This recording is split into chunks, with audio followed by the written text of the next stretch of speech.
My name is Katie Palomino, and I am Julia's aunt.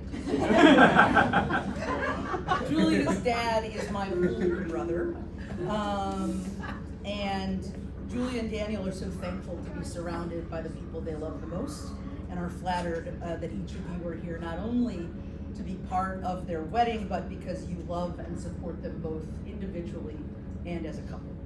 I would like to invite you to continue to love, support, and encourage them as they begin this next phase of their life together as a married couple. As I stated, I am Julia's aunt, and though my name is Katie, or Catherine, my official name, I am affectionately known by Julia, her brothers and sisters, their friends, and all of our family as Kiki. When Julia was a toddler and first learning how to talk, it's crazy to think she didn't know how to talk. People have said the same about me. Her parents showed her a picture of me and asked Julia who I was, and what came out was not Katie, but rather the most adorable, super sweet, super breathy. And that's what they've called me ever since. I didn't think anything was cuter than hearing Julia and all of her siblings call me Kiki, until the first time I heard Daniel call me Kiki. It made me laugh, and I said, "I love that you call me Kiki," and Daniel said, "Am I not supposed to call you Kiki?" So Julia and Daniel asked me to speak today and to welcome everyone and to thank all of you for being here. As a college professor who teaches public speaking, I have my notes prepared. I also wanted to share just a few observations about Julia and Daniel and their relationship. Thank you in advance for giving me your attention as I share with you about my bright, chatty, passionate older niece and the Southern gentleman that has stolen her heart. The day Juliana Catherine Palomino was born, my life changed forever. You see, not only was she the first grandchild on both sides of the family, but when I got to the hospital and saw her for the first time, Julia's parents surprised me and told me that her middle name was Catherine, which is my name. I often say that I wish every kid had an aunt or an uncle who doesn't have their own children, even if it's just for a short amount of time. Why? Because as Julia's aunt, who doesn't have her own kids, I have been able to give all of my energy, time, and resources to Julia and her brothers and sisters in a way that I would not be able to do if I had my own children. In fact, early in my career, I remember telling all of them that I had designated the 5 of them equally as my beneficiaries for my wealth. I also remember specifically telling them at that time that I had accumulated much, so it wasn't worth having me killed. I also believe I specifically audibly heard her brother Jordan say, "Noted." Slept with one eye open around that kid ever since. So to be clear, I'm not just a cool aunt. I mean, I am, obviously. But the depth and richness of relationship I get so uniquely to have with each of my nieces and nephews is my favorite thing ever. And I love each of the 5 of them right down to their chewy chocolate centers. After spending time with Julia, you can pick up on her enthusiasm and zeal for most things in life. In our family, when Julia vehemently and impassionedly expresses joy over something as simple as a cup of tea or a good book, we will often joke that finally Julia is excited about something. Her zest for life is unmatchable, or so we thought. Enter Daniel Buford Coffee IV,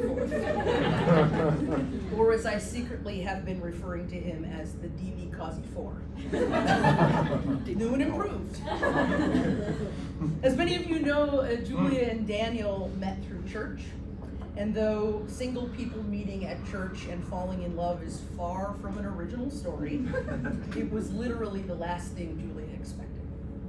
Seriously, one week she was telling me that there was simply just a lack of exceptional men available.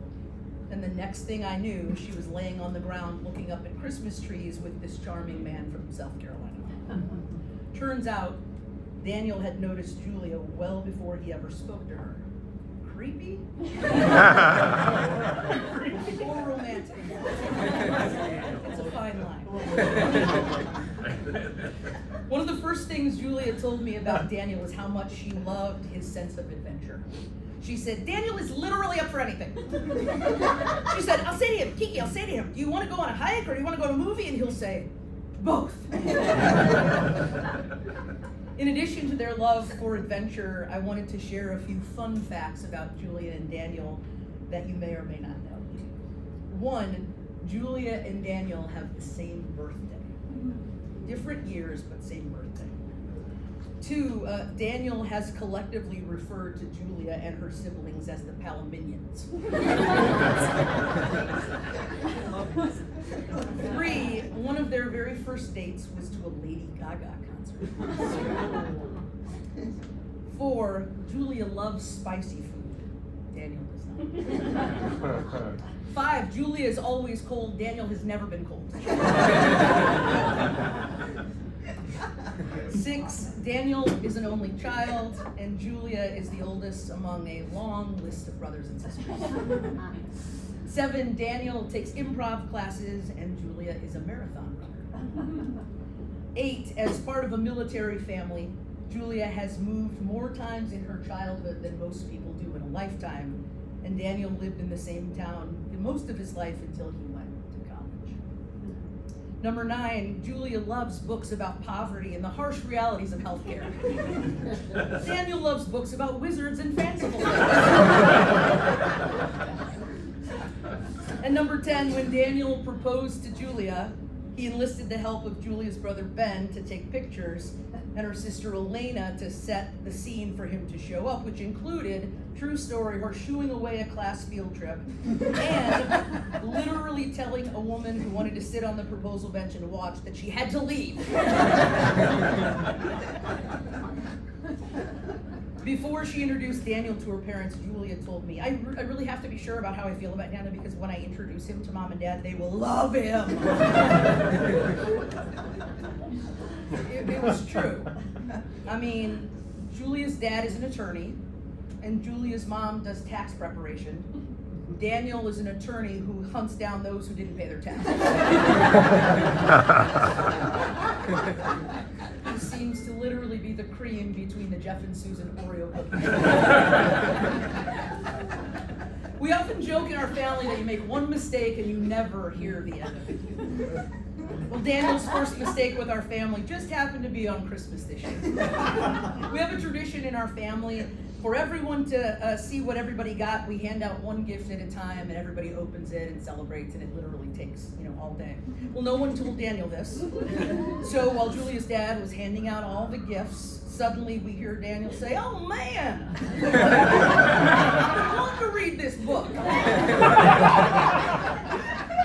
To our shock, our horror, Daniel had opened his gift. Seriously, we all turned and you could hear the collective gasp. And Daniel replied, "What? It's my gift."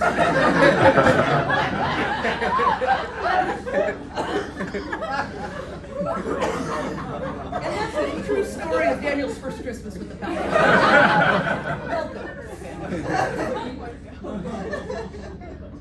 I'll leave you with this.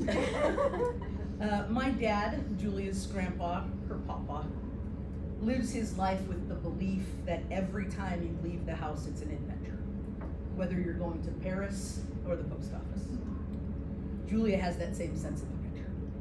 I had hoped that Julia would meet someone who would not only be her biggest fan and bring out the best version of herself, but someone who shares that pinnacle level of vibrancy and enthusiasm. And the DB Causey 4 seems to do this thing. To Daniel's family and friends, thank you for raising such a thoughtful, charming, and delightful fellow. To Jeff and Susan, thank you for giving me the joy of loving your children. To Daniel, thank you for seeing Julia and for loving every bit of who she is. Julia, thank you for choosing to include me in your life and for letting me scream and yell and post on social media about how lucky and incredibly proud I am to be your aunt. The day Juliana Catherine Palomino was born, my life changed forever. And tomorrow hers will too. Julie and Daniel, I love you both.